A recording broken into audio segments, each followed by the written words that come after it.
네, 안녕하십니까. 서울정보디자인연구소 신태호입니다. 오늘 제가 여러분께 들려드릴 내용은 디지털 트랜스포메이션 시대의 디자인이란 주제입니다.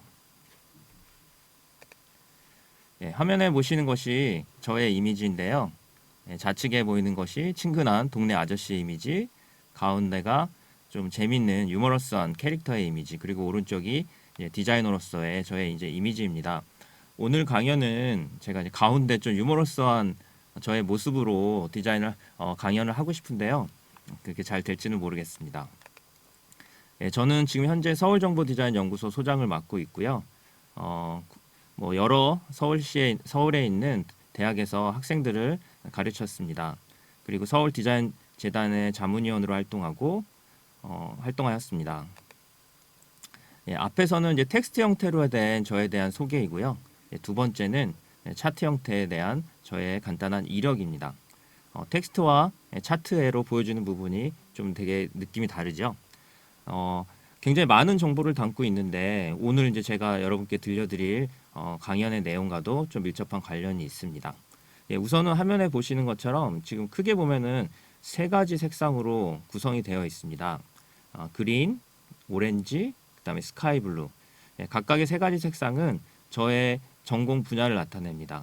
그리고 이제 상위에 있는 그래프 부분은 지금 회사에서의 저의 이력을 나타내고, 이제 그래프 하단의 부분은 제가 학교에서 학생들을 가르쳤던 과목에 대한 부분입니다. 보시면 이제 한 20년 정도의 이제 시간 동안에 저의 이력이 담겨져 있는데요. 초반에는 이제 비주얼 커뮤니케이션, 시각 디자인을 전공으로 한 저의 이력과 중간에 이제 회사를 들어가면서 UX, UI에 대한 오렌지 영역, 그다음에 지금 현재는 정보 디자인 영역으로 저의 이력이 잘 구성되어 있습니다. 네, 화면에 보이시는 이미지는 올레TV, 제가 이제 KT에 근무할 때 올레TV 부서에서 담당했던 이미지입니다.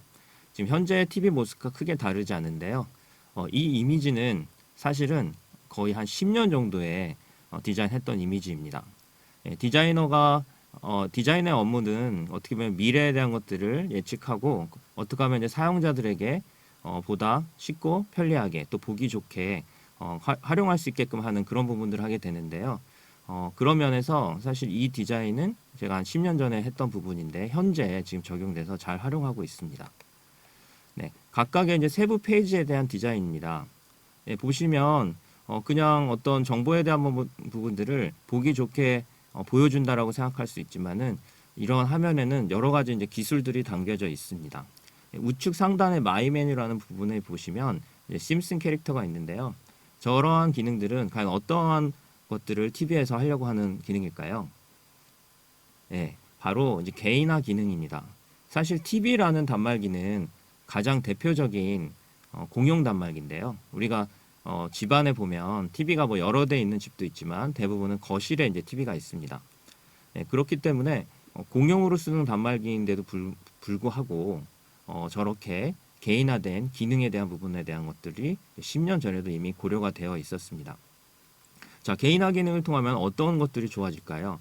지금 현대 시대에는 굉장히 이미 이제 많이 저희가 익숙해진 기능들인데요. 바로 이제 개인 추천에 대한 기능이 가능해집니다. 예를 들어 TV를 킬 때 우리가 전원 버튼을 누르죠. 전원 버튼을 누를 때 만약에 지문 인식이 된다고 치면 나에 대한 시청 이력들을 기록할 수 있습니다. 그러면 제가 좋아하는 장르, 만약 액션 영화를 많이 본다고 하면은 저의 이제 그런 취향을 파악해서 이제 추천하는 영화나 드라마 할 때 액션 장르를 보여주게 될 것입니다. 그리고 저희 애가 이제 TV를 켜서 보게 된다 그러면은 뭐 아동 그 애니메이션이라든지 그러한 것들을 아마도 추천해 주겠죠. 저런 부분들이 바로 이제 굉장히 단순한 이미지지만 개인화에 대한 내용이 되겠습니다. 그 외에도 이제 가운데 보면 이제 음성 인식의 기능이 있죠. 이미 이제 음성 인식이라는 기능은 아주 오랜 전부터 나와 있고 현대 시대에서는 굉장히 많이 사용하고 있습니다. 제가 오늘 아침에 이제 출근을 할 때도 그 음성 인식을 통해 제가 가려고 하는 목적지에 대한 방향을 말을 하고 안내를 받아서 이제 올 수 있었습니다. 예, 이 부분은 제가 이제 예전에 디자인했던 리모컨 디자인입니다. 여러분 아마 많이 보셨을 텐데요. KT 서비스를 활용하시던 분을 많이 보셨을 겁니다. 이 리모컨은 기존의 리모컨과 좀 달랐던 부분은 지금 화면에 보시는 것처럼 바디 부분이 화이트와 블랙으로 되어 있습니다. 어, 리모컨은 그 조형적인 특성상 키들이 굉장히 많이 있습니다. 그리고 그런 많은 키로 인해 복잡해 보이고 그 복잡함은 사용자로 하여금 굉장히 두려움을 갖게 합니다. 왜냐하면 어떤 것을 누르려고 하는데 어떤 걸 누려야 될지 모르겠고 너무 많은 키가 정보가 한꺼번에 주어지니까 이제 불편함을 느끼게 되는 것이죠. 그러한 부분들을 이제 시각적으로 좀 더 단순하게 보이게 하기 위해서 블랙과 화이트에 대한 부분을 우선적으로 제한하고 그 이후에 사용자가 활용하고 싶은 기능들을 이제 누르게끔 그러한 설계가 되어 있습니다. 가운데 이제 어두운 부분은 여러분이 이제 TV를 사용하실 때 제어할 수 있는 그런 가장 대표적인 기능들로만 채워져 있습니다. 또한 저는 대학에서 이제 기초 디자인 과목들, 그다음 디자인 발상 이러한 부분들을 가르쳤습니다. 오늘 아마 강연에서는 제가 그동안 공부하고 연구했던 내용들에 대한 것들을 녹여서 여러분께 이제 전달 드릴 수 있을 것입니다. 네. 제가 이제 회사를 퇴사하고 나서는 이제 정보 디자인 분야에서 많은 활동을 하였습니다. 그리고 저의 그런 활동들을 담아서 이제 강연도 이렇게 다니고 있습니다. 예전에 연구소의 모습이고요. 이제 학교에 가서 학생들을 또 가르치기 때문에 이렇게 이제 주말에는 이제 스터디를 같이 진행하는 모습입니다. 저를 그래서 한마디로 표현하자면은 브랜드 익스페리언스 디자이너라고 말할 수 있을 겁니다. 그동안 제가 공부했던 시각 디자인, 그다음에 사용자 경험 디자인, 그다음 정보 디자인 이러한 부분들을 아울러서 여러 분야에서 활동을 했고 실무적인 부분, 그다음에 연구, 교육 활동을 통해 저의 커리어를 쌓아가고 있습니다. 그리고 요즘에는 뭔가 또 더 재밌는 것들이 있는지 많이 찾아보고 있고 오늘 이제 디지털 트랜스포메이션이라는 이러한 주제도 아마 그런 부분이 될 것 같습니다. 예, 그럼 다시 이제 저의 소개를 마치고 제가 오늘 강연할 내용에 대해서 간단하게 설명을 드리도록 하겠습니다. 오늘 강연은 크게 세 가지 키워드로 구성이 됩니다. 첫 번째는 디지털 트랜스포메이션, 그래서 DT라는 약어를 쓰고 두 번째는 사용자 경험 디자인, 유저 익스페리언스의 UX, 세 번째는 시각 정보 디자인입니다. 그래서 보통은 이제 인포메이션 아키텍처라는 이제 표현을 써서 I라는 표현을 많이 씁니다. 디지털 트랜스포메이션에 대한 내용은 전반적인 현재 산업사회, 우리 사회에 대한 흐름에 대한 부분에 대한 것들을 말씀드릴 예정이고요. 그러한 이제 사회 변화 트렌드에서 어떻게 이제 디자인에 대한 부분들이 지금 활용되고 있는지 것들에 대한 내용이 이제 UX 디자인이고 마지막으로는 그러다 보니까 이제 굉장히 많은 정보들이 지금 나타나고 있어요. 그런 정보들을 효과적으로 어떻게 전달하느냐에 대한 부분이 시각 정보 디자인 이렇게 세 가지 파트로 구성해 보았습니다. 예, 각각의 DT, UX, IA에 대한 그런 세부 항목들입니다. 자세한 내용은 이제 하나씩 짚어가면서 제가 설명을 드리도록 하겠습니다. 우선 DT 안에는 요즘에 크게 하드가 되고 있는 AI, 빅데이터, 로보틱스 이러한 어떤 키워드들이 나타나고 그다음에 그러한 부분들이 이제 4차 산업혁명 시대라고서 일컬어지고 있습니다. UX 분야에서는 뭐 여러 가지 이제 키워드들이 많이 나타납니다. HCI니, UI니, UX니 이런 단어들 아마 여러분 많이 들어보셨을 겁니다. 그러한 것들이 어떠한 뜻을 가지고 있는지 그리고 어떻게 활용되고 있는지에 대해서 설명을 드리도록 하겠습니다. 마지막으로는 이제 인포메이션 아키텍처, IA를 말하면서 IA는 이제 정보를 구조화한다는 내용이죠. 근데 그 실제로 시각적으로 표현할 때는 표현되는 부분에 대해서는 이제 데이터 비주얼라이제이션 또 인포그래픽스라는 표현도 많이 씁니다. 이런 두 가지의 그런 키워드가 조금 약간의 이제 좀 다른 부분이 있는데요. 그런 부분에 대해서도 설명을 드리도록 하겠습니다. 화면에 한 장의 사진이 있습니다. 이 사진을 보면 여러분은 어떤 것을 느끼시나요? 한번 자세히 관찰해 보십시오. 우선은 부부가 있고요. 그 다음에 엄마가 유모차를 끌고 있는데 아이들이 마주보고 있습니다. 작은 아기는 엄마를 마주보고 있고 또 좀 큰 애는 아기를 바라보고 있습니다. 그리고 자세히 보시면 유모차에 바퀴가 있는데 엄마가 지금 걷고 있나요? 엄마가 어떤 작은 바퀴에 올라가 있습니다. 요즘에 이제 킥보드나 이런 것들 거리에서 돌아다니는 거 여러분 많이 보시잖아요. 어머니가 직접 끌지 않고 기구를 타고 지금 가고 있습니다. 아버지만 걷고 있네요. 네. 이런 모습을 보였을 때, 이런 것들이 사실은 이제 흔히 보이진 않지만은 앞으로 이제 몇 년 지나면은 이런 기기들이 굉장히 더 많이 나올 겁니다. 과거에 유모차를 하게 되면은 저도 이제 아이가 셋이라 유모차를 많이 끌어봤는데요. 굉장히 힘이 듭니다. 특히나 이제 경사지를 오를 때는 더 많은 힘이 듭니다. 근데 이러한 유모차가 있다면 굉장히 편하겠죠. 그럼 이 유모차는 이제 어떻게 나오게 됐는지 누군가 이걸 개발했을 거잖아요. 그런 부분에 대한 것들이 오늘 얘기가 되겠습니다. 이러한 하나의 사례도 사실 제조업에서의 어떻게 보면 디지털 트랜스포메이션의 한 사례라고 볼 수 있습니다. 기존에 사용자들이 불편해했던 것들을 어떤 디지털의 힘을 빌려서 굉장히 또 쉽고 편리하게 이제 사용할 수 있게끔 하는 것이죠. 물론 어떤 기계적인 부분뿐만 아니라 저 부분에서 어떤 통신에 대한 부분들이 같이 이제 연결이 되면 우리가 이제 흔히 말하는 IoT라는 기능들이 있죠. 인터넷에 대한 기능들이 들어가게 되면 더 많은 것들을 저 유모차에서는 이제 할 수 있을 것입니다. 예, 첫 번째 키워드 DT에 대해서 같이 살펴보도록 하겠습니다. 예, DT는 이제 디지털 트랜스포메이션의 약어라고 제가 말씀드렸죠. 네, 정의를 먼저 살펴보면 DT의 정의는 사전적인 점이 클라우드 컴퓨팅, AI, 빅데이터, IoT 등의 다양한 기술을 이용해 기존의 구조를 디지털하는 것을 의미한다라고 얘기하고 있습니다. 사실 이제 새로운 단어들이 많이 나오다 보니까 여러분께서 저런 부분들이 좀 어렵게 느껴지고 좀 이렇게 좀 와닿지 않는 부분이 있을 겁니다. 예, MS의 CEO 사티아 나델라는 이런 말을 했습니다. 디지털 트랜스포메이션을 하다 보니까 2년 동안 할 거를 2개월 만에 했다라는 말을 했습니다. 예, 생산적인 것을 봤을 때 기업에서는 굉장히 이제 생산력을 높이는 게 중요하잖아요. 근데 디지털 트랜스포메이션을 하니까 2년 동안 할 걸 2개월 했다. 무려 거의 뭐 10배 가까운 그런 이제 속도를 이제 상승한 것을 볼 수 있는데요. 근데 이거를 또 반대로 얘기를 하면은 만약에 여러분께서 DT에 대한 부분을 고려하지 않는다면 단 2개월 만에 남들보다 2년이 뒤처질 수 있다라는 얘기로 또 받아들일 수 있을 것입니다. 그래서 요즘에 이제 사람들이 이런 계속적으로 빠르게 변하는 트렌드에서 DT라는 것에 더 관심을 갖는 것 같습니다. 예, 그렇다면 DT에 대한 부분을 좀 이렇게 어렵게 사전적인 의미뿐만 아니라 우리 생활에서는 어떻게 이것들이 변화를 이끌고 있는지 한번 살펴보도록 하겠습니다. 네, 저희 집에는 아침에 일어나면 카카오 AI 기기가 있습니다. 그래서 이제 헤이 카카오 하면은 제가 이제 아침을 일어나서 오늘의 날씨를 묻겠죠. 헤이 카카오 오늘 날씨 어때? 그러면 이제 날씨에 대한 정보를 저한테 알려줍니다. 뭐 제가 인터넷을 스마트폰을 열어서 찾거나 그럴 필요 없이 그냥 음성으로 그러한 상황들이 가능해집니다. 또 만약에 이제 제가 회사를 갈 때 좀 늦었을 때 이제 택시를 타게 되죠. 그랬을 때 미리 저는 옷가지를 다 준비하면서 카카오 택시를 이제 부르게 됩니다. 그럼 바로 집 앞으로 택시가 픽업을 와서 회사까지 이제 바로 쉽게 갈 수 있습니다. 그리고 그 순간 내에서도 택시가 지금 어디까지 와 있는지에 대한 것들을 눈으로 확인할 수 있습니다.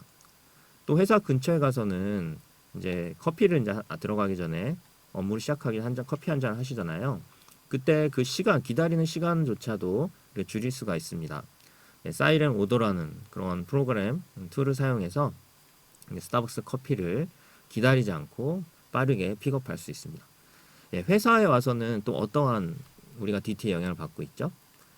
여러분께서도 이제 회사에 각자의 이제 처한 근무 환경에 따라 다르겠지만 저는 이제 슬랩과 줌과 노션이라는 그런 어떤 그 협업 툴을 사용하고 있습니다. 일단 슬랙을 통해서 저희 이제 직원들에게 업무 지시를 내립니다. 꼭 대면으로 만나서 하는 게 아니라 요즘에 이제 재택근무도 많이 하기 때문에 슬랙을 통해서 오늘의 할 일에 대한 것들을 체크하고 각자에게 이제 업무를 지시를 내립니다. 그리고 또 업무를 하다 보면 예전에는 저희가 이제 뭐 요즘에 코로나 상황 때문에 더 그런 것도 있지만은 직접적으로 찾아가서 하기보다는 그런 줌이라는 하나의 툴을 통해서 그 인터넷상에서의 업무 협의를 합니다. 전혀 끊김없이 각자의 자료들을 공유하면서 잘 이끌어 나갈 수가 있습니다. 또 그러한 회의했던 내용들을 노션이라는 툴을 통해서 기록을 하고 그 기록한 것을 서로 동시간대에 우리가 수정을 하면서 업무를 할 수 있습니다. 근데 저녁에는 이제 배가 고플 때는 뭐 이렇게 밥하기 귀찮을 때가 있잖아요. 그럴 때는 이제 배민이라는 툴을 통해서 이제 배달 음식을 빠르고 편리하게 시켜 먹을 수가 있습니다. 이러한 지금 사례들은 우리 일상생활에서 빈번히 일어나고 있는 것입니다. 그러니까 우리가 DT 하면은 굉장히 어렵게 느껴지지만 사실 이러한 하나하나의 사례들을 보면 이미 디지털 트랜스포메이션은 우리 생활에 곳곳에 펼쳐 있고 우리는 그것들을 누리고 있는 것입니다. 네. 아까 이제 어떤 우리가 기본적인 그런 정의, 사전적인 정의를 내렸다고 하면 우리 이제 최재훈 교수님께서는 이 DT에 대한 거를 한 문장으로 이렇게 짧게 잘 정의하셨습니다. 최재훈 교수님께서 말씀하신 정의는 디지털을 통해서 강력하고 지속적인 변화를 가져오는 것, 이것이 이제 DT라고 말씀하셨습니다. 그리고 기업에서 만약에 이러한 부분들을 DT를 고려할 때 두 가지에 대한 부분들이 필수적으로 있어야 되는데 DT라고 하면은 첫 번째는 새로운 기술을 먼저 적용해야 된다는 부분들. 왜냐면은 뭐 하루 자고 나면은 계속적으로 새로운 기술들이 나오잖아요. 예, 그런 부분들을 누가 더 빠르게 이제 디지털화하는 부분에 대한 이제 그런 내용입니다. 자, 두 번째는 기업의 이윤으로 이제 직접적으로 연결돼야 됩니다. 이러한 기술들을 통해서 이게 결국 기업의 목적은 이윤 창출이 아니십니까? 그래서 기업의 목적을 달성하기 위한 그렇게 바로 연결되는 것에서의 이제 DT가 활용된다라고 이제 하겠습니다. 그것이 아닌 이런 두 가지에 대한 속성이 없다 그러면은 사실은 어떻게 보면 이제 DT에 대한 부분이라고 말할 수는 없는 거고 그냥 어떤 트렌드를 따라간다라고 정도만 말할 수 있겠습니다. 자, 아까도 이제 여러 가지 사례를 통해서 우리가 이제 DT 세상 속에 살고 있음을 말씀드렸는데요. 결국 이러한 지금 현재 흐름은 글로벌 기업들, 아주 잘 나가는 기업들만 하는 것이 아니라 우리 생활 속에 하나의 이제 문화로서 이제 자리 잡았다고 말할 수 있겠습니다. 자, 자율주행 자동차, 3D 프린터, 무인 슈퍼, 서빙 로봇 이런 것들 우리 주변 곳곳에서 많이 확인할 수 있고 또 여러분 잘 듣잖아요. 자, 테슬라 자동차, 전기 자동차 타시는 분들 자율주행에 대한 부분들 아주 편하게 활용하고 계실 겁니다. 예, 그리고 또 요즘에는 슈퍼도 저희 동네에서도 세상에서 제일 가격이 싼 슈퍼라고 이렇게 어떤 캐치프레이처럼 한 슈퍼가 있는데 그게 바로 무인 슈퍼입니다. 그래서 인건비를 최소한으로 하고 물건들을 싸게 우리가 구입할 수 있습니다. 그리고 뭐 춘천에 저도 얼마 전에 춘천에 놀러 갔다 왔는데 거기에 닭갈비 유명한 닭갈비 가게 갔더니 제가 주문한 것을 로봇이 서빙을 해주더라고요. 그러면은 그런 부분들이 굉장히 신기하고 또 그런 또 재밌게 이제 느껴졌습니다. 우리의 지금 이제 어떤 하나의 생활이 이러한 새로운 기술들이 과거에는 온라인에 대한 것들을 많이 올리려고 했어요. 자세히 보시면은 뭐 홈페이지라든지 이런 것들 생각하면은 우리가 오프라인에서 하던 부분들을 온라인에 올려서 뭔가 누리려고 했는데 요즘에는 이제 반대로 지금 화면에 제가 말씀드린 그런 것들이 오프라인에 하던 것, 온라인에 하던 것들이 또 오프라인으로 내려와서 이러한 부분들을 우리가 누리고 있습니다. 결국 과거에 이제 O2O 이러한 표현들 많이 썼는데 온라인과 오프라인에 대한 경계가 이제 희미해지고 있는 것이 지금 현실입니다. 예, 비단 기업에서뿐만 아닙니다. 그러니까 우리가 흔히 말하는 뭐 제조업에 관련된 회사는 이제 스마트 팩토리라는 이름으로 불리고 있죠. 병원은 어떻습니까? 병원은 이제 디지털 헬스케어라는 이름으로 불리고 있습니다. 예전에 제가 한 2년 전에 했던 프로젝트를 보면은 이건 병원과 그다음에 헬스장, 그다음에 이제 식단 이 세 가지의 것들을 같이 이제 고려해서 하는 그런 서비스도 있습니다.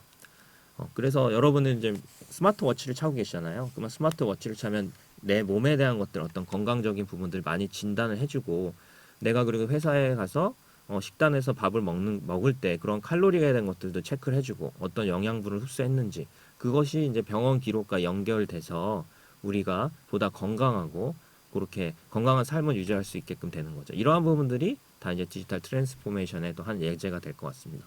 학교는 어떻습니까? 학교에서는 이제 원격 수업을 많이 하죠. 코로나 때문에 굉장히 지금 주의를 하고 있잖아요. 그래서 대면이 아닌 비대면으로서의 어떤 하던 수업들이 다 이어져서 하고 있는 것입니다. 저는 이제 디자인 전공자로서 디자인 수업은 사실 대면 수업을 안 하고서는 하기가 어렵다고 생각을 하는데 그렇지 않습니다. 요즘에는 비대면으로도 얼마든지 굉장히 효율적, 효과적으로 수업이 진행되고 있습니다. 기업에서의 이제 재택근무는 너무나 자리를 잡았죠. 예, 이것을 이제 봐서 아시겠지만 단순히 DT라는 것은 신사업에만 적용되는 것이 아닌 전통적인 사업에도 적용이 가능한 것이며 여러분이 하고 있는 업무에도 가능합니다. 예, 한번 이렇게 생각해 보실까요? 어떤 기업의 일이 아닌 개인의 삶에 이러한 디지털 트랜스포메이션에 대한 것들을 적용한다면 나의 삶이 어떻게 바뀌게 될 것인지 한번 상상을 해보고 그 부분에 대한 것들을 여러분께서 찾아서 공부하시면 좋겠습니다. 예, 앞에서 이제 간단하게 제가 이제 DT에 대한 설명을 드렸고요. 이번에는 두 번째 주제인 UX에 대한 부분에 대해서 좀 설명을 드리겠습니다. 예, UX는 User Experience라는 글자의 약자입니다. 자, UX를 설명하기 전에 우리가 이제 그 UX는 보통 이제 UX 디자인이라는 걸로 이렇게 같이 연결해서 쓰거든요. 그러니까 디자인에 대해서 제가 좀 설명을 먼저 드리겠습니다. 자, 디자인 띵킹, ICT, HCD, HCI, UX, GUI 뭐 이런 단어들을 여러분이 많이 요즘에 들어보셨을 거예요. 이런 단어들이 왜 나타나게 됐는지에 대해서 제가 좀 안내를 드리겠습니다. 사실 이제 디자인에 대한 부분들이 굉장히 중요하다고 이제 사람들이 많이 합니다. 과거에는 이제 패션이나 명품, 자동차 이렇게 뭔가 스타일에 대한 부분의 것에 대해만 디자인을 접목시켰는데 지금은 그렇지 않습니다. 지금은 서비스와 사회 전 분야에 대해서 디자인이라는 단어들을 사용하고 있습니다. 꽤 오래전에 이제 기아 자동차에서 그러한 광고를 했었죠. 우리는 전 직원이 디자이너라는 표현을 했습니다. 사실 이제 디자이너는 디자인 업무를 하는 사람을 말을 하는데 기아 자동차에서는 모든 전 직원을 디자이너라고 표현할 정도로 그렇게 디자인에 대한 것들의 범위를 확대해서 이제 활용을 했습니다. 자, 디자인에 대한 정의는 사실 디자이너에게 디자인이 뭐예요? 물어도 제각각입니다. 그리고 이러한 부분들이 개념이 언제부터 사용됐는지도 이제 일치할 정도로 좀 다양한 정의로 사용되고 있습니다. 최근에 와서는 테크놀로지 아트라는 개념으로 많이 활용을 하고 있습니다. 그 대상이 무엇인가를 아름답게 기능하도록 하는 방법이라는 측면에서의 테크와 아트에 대한 것들을 같이 접목해서 사용하고 그것으로 많이 또 정의를 되고 있습니다. 디자인적인 개념의 흐름을 보면 사실은 과거에 이제 디자인이라는 개념이 정의되지 않았을 때는 제품이 실제로 작동하는가에 대한 부분이 어떻게 보면 디자인으로 인식됐을 수도 있겠습니다. 그러다가 이제 다양한 이제 기능들이 많이 나타나면서 이제 기능성에 대한 부분이 강조되었고 그러면서 기능들이 많이 있다 보니까 뭔가 이제 차별점이 필요하잖아요. 그래서 이러한 기능들이 사용하기에 편리한가에 대한 것들을 우리가 살펴보는 사용성에 대한 부분으로 디자인 개념이 흐르게 됩니다. 그 이후에는 품질과 기능, 사용성, 겉모양 이런 것들이 다 만족스러운가에 대한 만족성으로 가게 되죠. 왜냐하면 우리가 흔히 말하는 USP, Unique Selling Point라 해서 어떤 특별한 점에 대한 부분들이 이제 기술이 발달하면서 사라지게 됐어요. 그래서 단순히 이제 어떤 기능적인 뿐만 아니라 어떤 사용성과 겉모양에 대한 것까지도 다 만족해야지만 좋은 디자인이라고 이제 사람들이 생각을 하게 됩니다. 그 이후에는 어떻게 되죠? 제품을 사용하면서 내가 어떤 감성적으로 만족하고 행복해지는가에 대한 부분이 또 이제 중요하게 이제 디자인 개념으로 생각됩니다. 그리고 최근에는 사용자가 함께 할 수 있는 어떤 경험을 제공하느냐에 대한 부분을까지도 이제 개념이 지금 나와 있습니다. 이러한 부분에서 어떤 사용자에 대한 경험, 디자인, UX에 대한 부분의 단어가 이제 나오게 된 것입니다. 이런 발전 단계를 보면은 그래서 아마도 여러분께서도 디자인을 생각하는 것에 각각의 단계가 있을 거예요. 어떤 분들은 그러니까 디자인이 뭔지에 대한 거 전혀 이제 생각이 없으신 분도 있고, 어떤 분들은 디자인은 이제 스타일로만 생각하시는 분이 있겠습니다. 아, 이거 예쁘다, 디자인이 잘 됐네 이렇게 해서 어떤 스타일적인 부분. 그 위에는 기능이 굉장히 훌륭하면 이거 좋은 디자인인데 이렇게 말하기도 하죠. 그리고 그것을 넘어서 이제 문제를 해결하는 단계까지도 이제 디자인을 보게 됩니다. 지금 4번에 대한 디자인은 기본적으로 문제를 해결하는 과정이다라는 부분이 또 굉장히 많이 디자인의 정의로 활용되고 있습니다.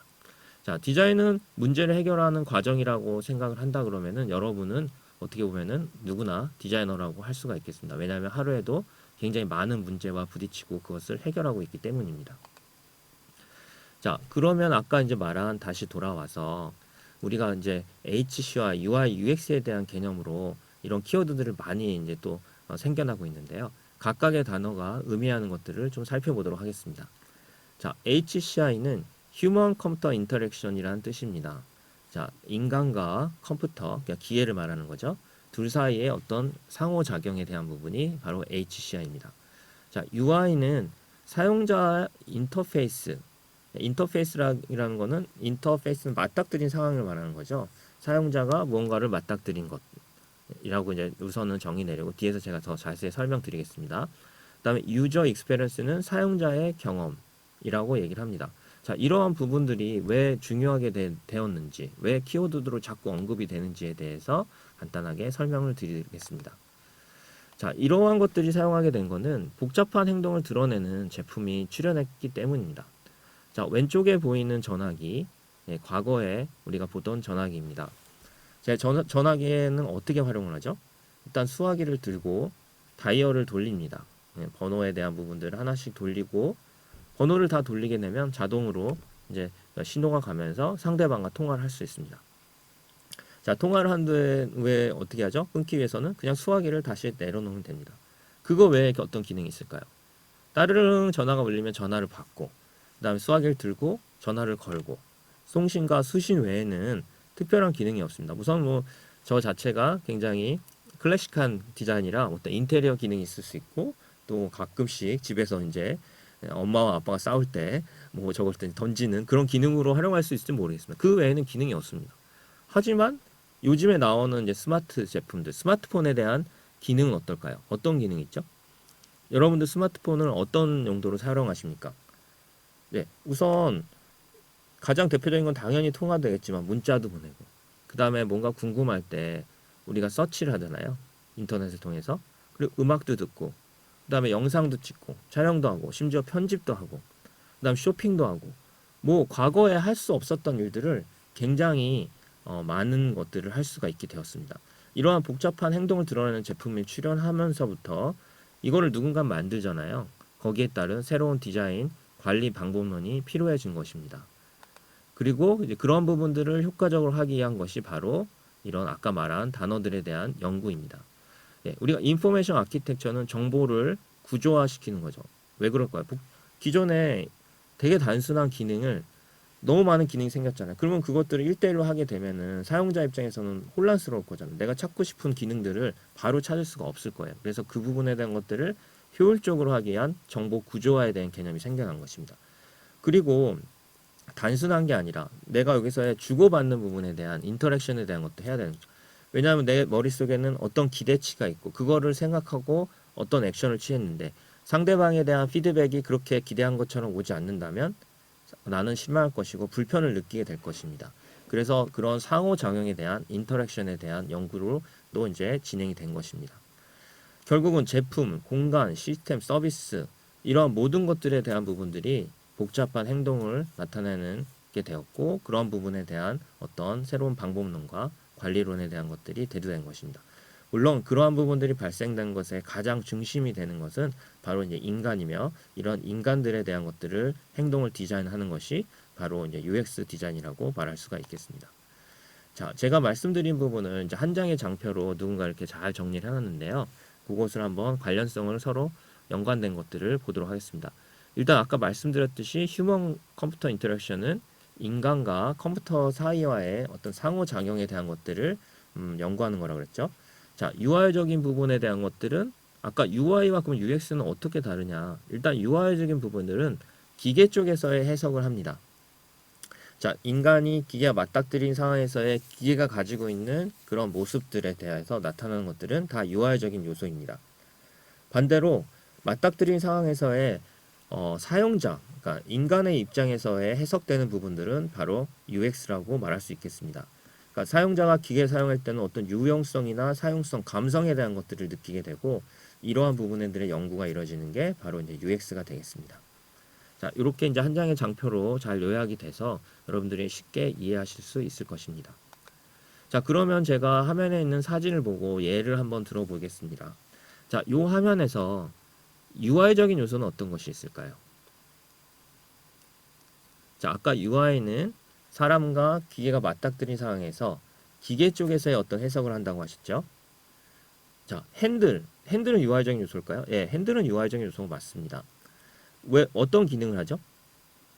사람이 운전할 때 핸들을 통해서 바퀴에 대한 좌우를 조정할 수 있습니다. 예, 그리고 우측에 있는 저 기어는 어떤 역할을 하죠? 속도에 대한 부분을 조정하고 전원 버튼은 시동을 걸게끔 하고 앞에 보이는 계기는 속도를 나타내거나 기름에 대한 부분이 어느 정도 차여져 있는지를 나타냅니다. 에어컨은 따뜻하고 시원한 바람을 넣겠죠. 유리는 공기로서 어떤 그런 것들을 막아주는 역할을 합니다. 사이드 미러는 뒤를 볼 수 있게끔 이런 것들이 다 UI적인 요소입니다. 자, UI적인 요소는 굉장히 어떻게 보면 쉽게 찾을 수 있는데 그렇다면 UX적인 요소는 어떤 게 있을까요? 자, UX적인 요소는 자, 여러분이 우리가 핸들을 아까 바퀴를 좌우로 조정하는 데 쓰인다 그랬는데 어떤 핸들은 굉장히 뻑뻑해요. 그래서 여성분들이 돌릴 때 돌리기가 굉장히 어렵습니다. 핸들 자체는 조정할 수 있는 기능은 있지만 어떻죠? 감성적 내가 사용하는 데 있어서 너무 힘이 들다면은 이런 부분들은 기능이 있다 해도 잘못됩니다. 이런 거는 UX적으로 사용자의 어떤 것들 편의를 반다면은 어떤 파워 핸들에 대한 것들이 돼서 쉽게 힘이 약한 여성들도 돌릴 수 있어야 됩니다. 힘이 약한 분들도. 자, 시트에 대한 부분은 앉는 기능을 갖고 있지만 UX적인 부분에 봤을 때는 이 앉는 정도도 시트 자체가 딱딱할 수도 있고 또 굉장히 폭신할 수도 있고 푹 꺼질 정도로 그 다음에 이렇게 딱 엉덩이를 잡아줘서 굉장히 안락하게 승차감을 높일 수 있습니다. 이러한 부분들은 다 UX적인 부분으로 볼 수 있겠습니다. 단순히 기능으로 앉는 기능에 의자를 넣자가 아니라 이 사용자를 고려해서 사용자가 조금 더 편하게 운전할 수 있게끔 하면 어떻게 해야 되는 건지에 대한 부분을 고려하는 것이 바로 UX적인 입장이 되겠습니다. 자, 이제 여러분 구분할 수 있겠죠? 자, 그래서 UI와 UX에 대한 부분을 보면 UI는 어떤 태스크 중심으로 좀 해석을 할 수 있고 UX는 사용자의 경험 중심으로 해석을 하게 됩니다. 그래서 펑셔널하냐, 이것들이 사용성이 좋냐, 편리하냐, 행복하게 사용할 수 있냐, 이것들에 어떤 의미가 있느냐, 이러한 부분들이 지금 단어들이 UI와 UX에서 이제 중요하게 생각하는 단어들입니다. 거기에 파생된 단어들도 많이 있습니다. 자, IA 같은 게 인포메이션 아키텍처, GUI는 UI적인 부분에서 어떤 그래픽적인 부분에 대한 것들을 따로 떼서 좀 더 관리하는 것입니다. PY는 어떤 제품의 실적인 피지컬적인 그런 부분들을 활용하는 부분, AUI는 어떤 오디오적인 부분에 대한 것들을 조금 더 살펴보는 겁니다. 이렇게 UI, UX라는 단어에서 이제 파생돼서 계속적으로 연구가 되고 있습니다. 자, 그렇다면 디자인, UX, UI에 대한 것들이 어떻게 좀 구분될 수 있을지 제가 설명을 드리겠습니다. 일단 위에 보이는 삼성의 저 리모컨은 딱 봤을 때 굉장히 기존의 리모컨과 다릅니다. 심플하고 고급스럽죠. 디자인적으로는 심플하고 고급스러울 수 있지만 UX적인 부분에서는 조금 불편한 부분이 있었습니다. 자, 화면에 보시는 것처럼 음량 채널 버튼이 양쪽 구석으로 붙어 있습니다. 그렇기 때문에 저거를 누를 때 뭔가 이 힘점이 작용하는 부분이 어긋나게 돼요. 그러다 보면은 자꾸 떨어뜨리려 하고 그렇습니다. 그리고 저 부분을 고급스럽게 만들기 위해서 보통 이제 버튼이 고무 재질로 되겠는데 저거는 이제 플라스틱 자체로 금형을 통해 가지고 뽑아낸 겁니다. 보기에는 굉장히 고급스럽지만 누를 때 손에 이제 배기는 그러한 것들이 UX적으로서는 약간의 이제 좀 보완할 부분으로 나올 수 있는 것입니다. 밑에 있는 리모컨은 손잡이 자체가 굉장히 총 모양으로 되어 있어서 이 그립감이 굉장히 끝내줍니다. 탁 손에 잡히거든요. 그리고 가운데 휠이 있어서 우리가 이제 뭐 어떤 채널 같은 것들을 재핑할 때 휠을 사용하게 되면 굉장히 편리하잖아요. 그리고 인터넷 화면을 쓴다 그러면은 아주 쉽게 쓸 수 있습니다. 다만 저 버튼이 휠의 기능과 그다음 푸시의 기능이 같이 있다 보니까 이게 누를 때 굉장히 압력이 셉니다. 그래서 나이 드신 좀 할머니들 같은 경우, 할아버지들 같은 경우에는 저걸 누를 때 굉장히 안 눌러진다라는 그런 표현을 하세요. 그리고 버튼 자체뿐만 아니라 여러 기능이 들어갔다 보니까 클래시의 감촉이 이제 안 좋아서 누를 때만 좀 신경이 쓰이는 부분, 이런 부분들은 UX적으로 좀 더 보완해야 될 부분이 된다고 말씀드릴 수 있겠습니다. 화면에 보이는 디자인은 UI적인 사용성 측면이나 보는 모습들이 굉장히 다 훌륭한 하나의 사례라고 볼 수 있습니다. 조약도 모양으로 이렇게 되어 있는데 여기에 이제 핀이나 이런 클립 같은 것들을 딱 넣으면 자석으로 되어 있어서 땅에 떨어지지 않고 이렇게 다 위에 붙습니다. 여러분 한 번이라도 핀을 떨어뜨려 본 사람은 저 부분을 주술 때 굉장히 손에 찔리기도 하고 불편함을 느끼셨을 거예요. 근데 이러한 디자인은 사용성 측면이나 보여지는 모습들이나 여러 가지 상에서 굉장히 만족감을 주는 좋은 사례라고 할 수 있겠습니다. 자, 그렇다면 UX가 중요할까요? UX는 굉장히 중요합니다.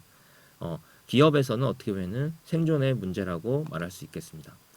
네, 그래서 UX는 반드시 이걸 고려해야 되는데 제가 이제 몸담았던 대기업에서는 UX를 하는 데서 사실 시간이 굉장히 많이 걸렸어요. 왜냐하면 여러 부서가 있고 그러한 다양한 이해 관계자의 공감대를 끌어들이려면은 뭐 조사하고 만들었는데 굉장히 오랜 시간을 걸렸습니다. 하지만 요즘에는 그런 부분이 굉장히 빨라졌죠. 스타트업에서는 이 UX에 대한 부분들을 잘 고려하면은 빠르면 하루부터 해서 뭐 2주 안에 모든 제품에 대한 걸 한 번을 프로토타입 형태로 만들 수 있고 그러한 부분들에 대한 것들을 바로 활용해서 그런 사용자들에 대한 편의를 보고 있습니다.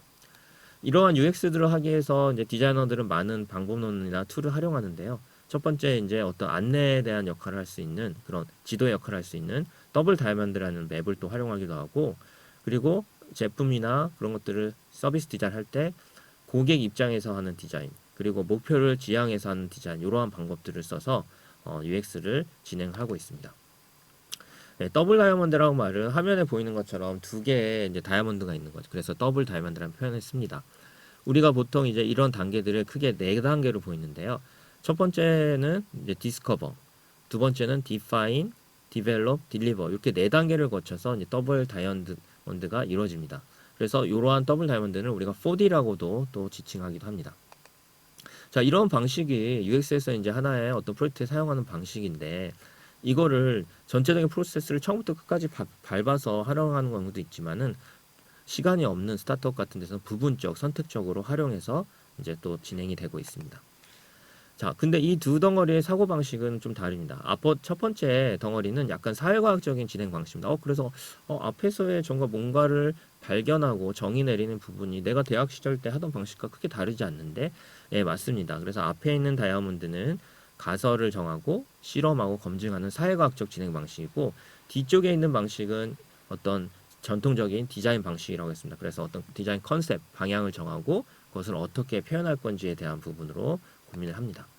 그래서 앞에 있는 다이아몬드에서는 진짜 문제를 발견하고 공감하는 것이 중요하고 두 번째 에서는 어떤 색깔이 고소력 짙은 디자인으로 고객의 눈과 그다음에 그 편리함을 제공하는 것이 이제 중요한 부분이라고 말할 수 있겠습니다. 그래서 UX라고 하면은 사용자와 그를 둘러싼 환경을 알고 디자인하는 것이라고 정의 내릴 수 있겠습니다. 그래서 사용자와 둘러싼 환경 그것을 우리가 디자인하는 것을 유저 익스페리언스 디자인이라고 이제 말할 수 있습니다. 뭐 여러 가지 방법론 중에서 아까 이제 유저에 대한 것들을 좀 더 집중하는 방법론들도 많습니다. 그래서 대표적인 방법론을 이제 펄소나라고 하는데요. 이제 화면에 보이는 거가 이제 펄소나를 짤 때 나온 하나의 예제입니다. 펄소나는 우리가 이제 어떤 프로젝트를 할 때 타겟이라고 해서 그 사용자 군을 이렇게 정하잖아요. 고객 군을. 펄소나와 타겟이 가장 다른 점은 타겟은 이제 군의 형태로 이제 이루어지지만 뭐 예를 들어 20대 여성, 40대 남성 이런 식으로 군의 형태지만 펄소나는 그런 사용자를 대표하는 한 사람의 인물로 나타난다는 겁니다. 그것이 이제 차이점입니다. 자, 한 사람과 여러 사람에 대한 것들은 뭔가 우리가 서비스 기획할 때 당연히 한 사람에 대한 것을 기획하는 것이 좀 더 정밀하게 할 수가 있겠죠. 그래서 이런 펄소나는 프로젝트를 UX 프로젝트를 진행하는 데서 사용자의 목소리를 내주고 또 때로는 고객의 목소리를 잘 대변해 주기 때문에 각 부서 간에 서로 간에 좀 그런 부분들이 잘 합의가 안 됐을 때 그러한 부분들을 방향을 정할 수 있게끔 하는 하나의 그런 선별 기준이 된다는 것도 좀 말씀드리고 싶습니다. 자, 이렇게 해서 이제 앞에까지 UX에 대한 설명을 마쳤고요. 이번에는 이제 IA에 대한 부분입니다. 세 번째 주제. 시간이 많이 경과된 거를 좀 빠르게 진행하도록 하겠습니다. 자, IA는 인포메이션 아키텍처입니다. 자, IA를 하기 전에 일단은 정보를 구조화하기 전에 이제 디자인 입장에서는 사실 먼저 표현하는 것들을 많이 하잖아요. 그래서 이제 정보 시각화라는 또 얘기를 많이 합니다. 자, 정보를 시각화하는 과정 중에 그 와중에 이제 정보 구조화라는 과정이 있습니다. 그렇다면 정보를 시각화하는 것에 대한 정의를 보면은 우리가 이제 그렇다면 왜 정보 시각화가 중요하냐? 지금 아까 말한 복잡한 행동을 드러내는 제품이 나왔다고 했잖아요. 그 얘기는 굉장히 많은 정보를 다루고 있다는 것입니다. 그 많은 정보가 한꺼번에 주어진다 그러면은 사용자는 혼란에 빠지게 될 것이고 뭔가 그걸 보기 싫어할 거예요. 예, 그런데 그런 부분들을 효과적으로 시각화한다 그러면은 조금 더 쉽고 편리하게 그런 부분들을 정보를 인지할 수 있고 활용할 수 있을 것입니다. 그래서 정보 시각화는 사용자에게 더 효율적으로 정보를 전달하기 위하여 그래픽 요소를 활용하여 데이터가 정보로서의 의미가 생성도를 형상화하는 것을 말합니다. 자, 그래픽 요소라는 건 어떤 것이 있겠죠? 색, 기호, 타이포그래피, 뭐 그림, 사진 이런 것들을 다 그래픽 요소입니다. 그래서 정보 시각화는 어떻게 보면 많은 데이터를 차별적으로 보죠. 여러분이 이제 텍스트로만 쓴 것과 이미지와 같이 결합해 쓴 것에 대한 장점이 있잖아요. 이미지를 결합했을 때는 주목성이 높습니다. 그리고 그런 부분들을 뭔가 그래프나 차트로 했을 경우에는 좀 더 정확하게 그것들을 표현할 수 있어요. 근데 다 텍스트로 쓰게끔 된다면은 아무래도 지루하고 보는 데 있어서도 그런 부분들이 힘들겠죠. 그리고 또한 입체적인 정보들을 더 입체적으로 전달할 수 있습니다. 복잡한 정도를 순서대로 이제 전달하려고 그러면은 그 부분들이 이해하기가 어려워요. 앞에 것들을 까먹을 수도 있고. 근데 그런 것들을 시각적으로 표현한다 그러면은 좀 더 입체적으로 해서 많은 정보를 효과적으로 전달할 수 있는 것입니다. 네, 정보 시각화의 과정 중에서 이제 크게 네 가지 과정을 거치게 되는데 첫 번째 이 올가나이즈 데이터라는 부분이 바로 인포메이션 아키텍처가 활용되는 부분입니다. 그 이후에 어떤 비주얼 매핑, 비주얼 시각의 형식을 정하고 마지막에 어떤 방식으로 전달할 건지에 대한 것들의 과정을 거쳐서 하나의 이제 정보가 데이터가 사용자에게 정보로서 느껴지게 하는 과정이 되는 것입니다. 그 부분에 대한 사례들이 이제 화면에 있습니다. 그래서 아까 이제 올거나이즈 데이터 정보의 내용을 구조하는 부분에서는 여러 가지 일단 정보가 있겠죠. 그 부분에 대한 것들 성격을 또 파악하는 게 중요합니다. 예를 들면 원리와 방법을 나타내는 정보도 있을 거고 어떤 길을 안내하는 정보도 있을 거고 제품을 안내하는 정보가 있습니다. 이러한 부분이 정보가 다르기 때문에 그 부분에 대한 것들을 어떻게 구조하고 또 어떤 형식으로 표현해야지만 효과적일지에 대한 부분들이 바로 이제 다 이어지는 범위입니다. 그 중에서도 이제 시각화의 범위는 사실 시각 형식과 전달 방식을만 이 두 번째 매핑과 폼에 대한 부분으로 우리가 디자이너들이 이제 보통 이제 생각을 합니다. 사실은 그렇지만 이 폼을 어떤 잘하기 위해서는 IA, 인포메이션 아키텍처에 대한 부분들이 우선적으로 선행이 잘 되어야지만 그런 부분들이 가능한 것입니다. 자, 그러면은 이제 비주얼 매핑 아까 시각화 과정 중에서 두 번째 해당되는 건데요. 어떤 차이가 있는지 보여드리겠습니다. 예, 우리나라 이제 대한민국의 이제 지도이죠. 예, 위에 그 북한과 이제 남한에 대한 부분이 있는데 많이 본 지도입니다. 근데 이 지도를 우측에는 거꾸로 되어 있습니다. 그러니까 글씨 자체가 텍스트가 제대로 쓰였다 하더라도 뭔가 이것들을 인지하는 데는 아무래도 불편합니다. 왜냐하면 우리가 북쪽이라는 부분에 대한 어떤 우리의 멘탈 모델은 위쪽이 북쪽이라는 것이 있기 때문입니다. 그래서 환경북도가 아래에 있을 경우에는 뭔가 우리가 이렇게 뒤집어 보아야 될 것 같은 그러한 어떤 심리의 작용을 또 받습니다. 그것이 바로 이제 우리가 생각하는 북쪽은 위라는 것에 대한 인지적 충돌로 인해서 나타난 현상입니다. 자, 화면에 보이시는 거는 지금 이제 보시면 화장실 표시인데 화장실 사인이죠. 뭐가 좀 다르죠? 왼쪽에 있는 게 좀 어색한데 그 이유는 무엇일까요? 이제 우리나라에서는 이제 보통 남성을 파란색으로 표현하고 여성을 붉은색으로 표현합니다. 그런데 왼쪽 같은 경우에는 파란색으로 여성이 파란색이 됐기 때문에 저런 부분에서는 만약 여성이 급하다 그러면은 화장실에 들어갔는데 남자가 있을 수도 있는 거예요. 왜냐하면 파란색에 대한 색에 대한 인지가 먼저이기 때문입니다. 자, 화면에 보시는 것처럼 초록, 빨강, 파랑, 자주, 주황, 보라가 있는데 만약에 저런 부분들을 색상을 글자가 의미하는 것과 다르게 했을 경우는 어떨까요? 저럴 경우엔 또다시 이제 인지적 충돌이 일어나는 것입니다. 예, 이런 현상을 우리가 이제 1929년에 스트롭이라는 인지과학자가 발견해서 스트롭 효과라고 표현을 하는데요. 우리가 알고 있는 지식과 그다음 보여지는 것에 대한 부분이 다를 경우에 인지적 충돌이 일어나고 기존에 맞게 쓰여진 글자보다도 훨씬 더 읽는데 속도가 느리다는 부분입니다. 네, 과거에 이제 신호등에 대한 것들을 한번 바꾸려고 했었는데 그때도 한번 문제가 있었습니다.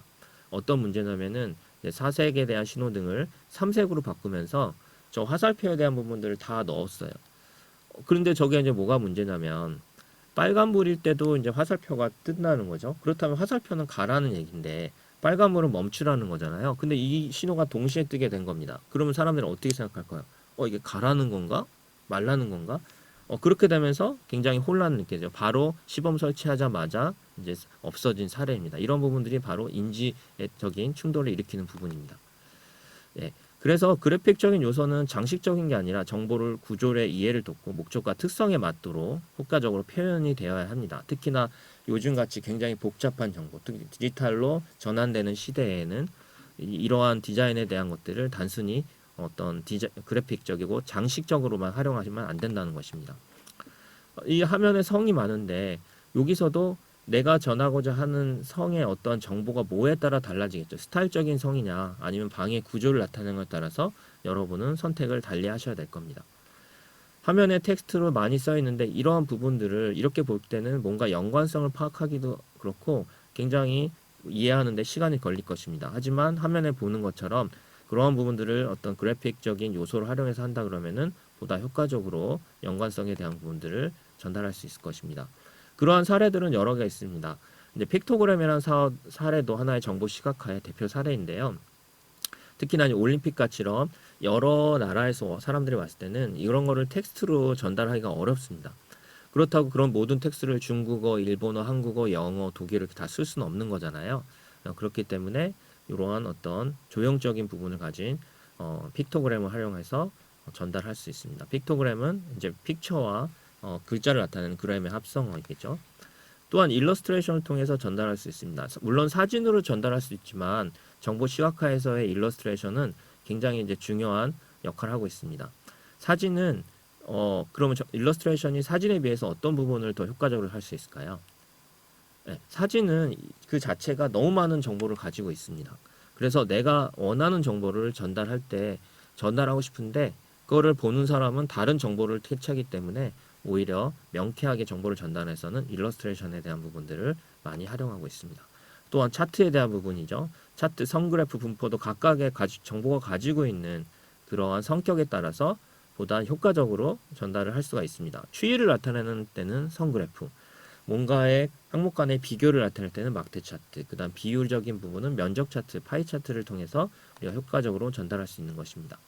자, 화면에 보이시는 것처럼 지금 이제 두 가지에 대해 아까 초반에 제가 인포그래픽스와 데이터 비주얼라이제이션을 얘기를 말씀드렸는데 이거 이제 두 가지가 대표적인 사례입니다.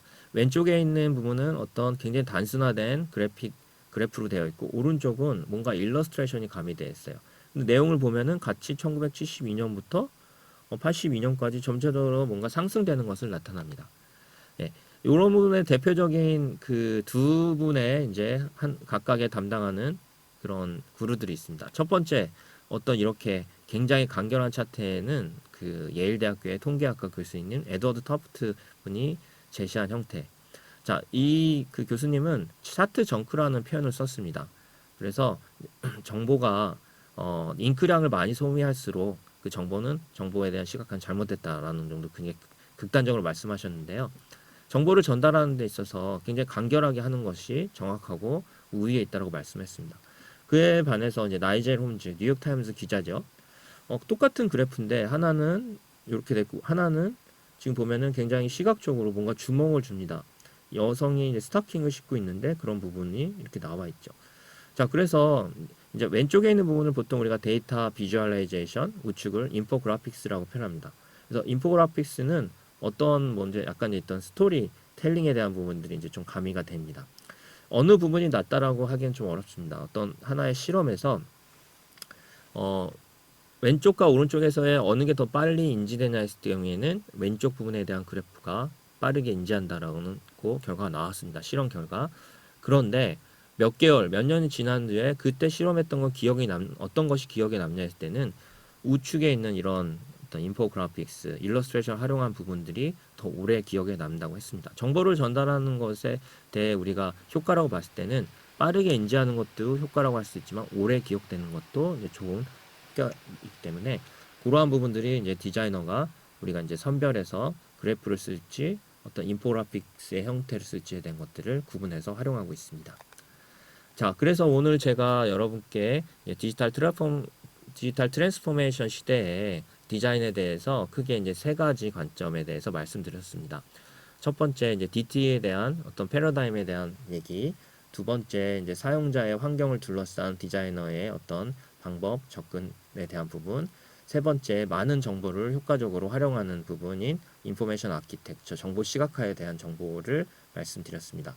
자, 디지털 트랜스포메이션은 이제 우리 바로 생활 속에 밀접하게 있고 여러분이 이걸 선택하냐 안 하냐에 대한 문제는 아닌 것 같습니다. 자, to disrupt or to be disrupted. 혁신할 것이냐 아니면 누군가에게 혁신을 당할 것이냐. 여러분의 선택에 달려 있습니다. 자, 이상으로 저의 강의를 마치겠습니다. 감사합니다.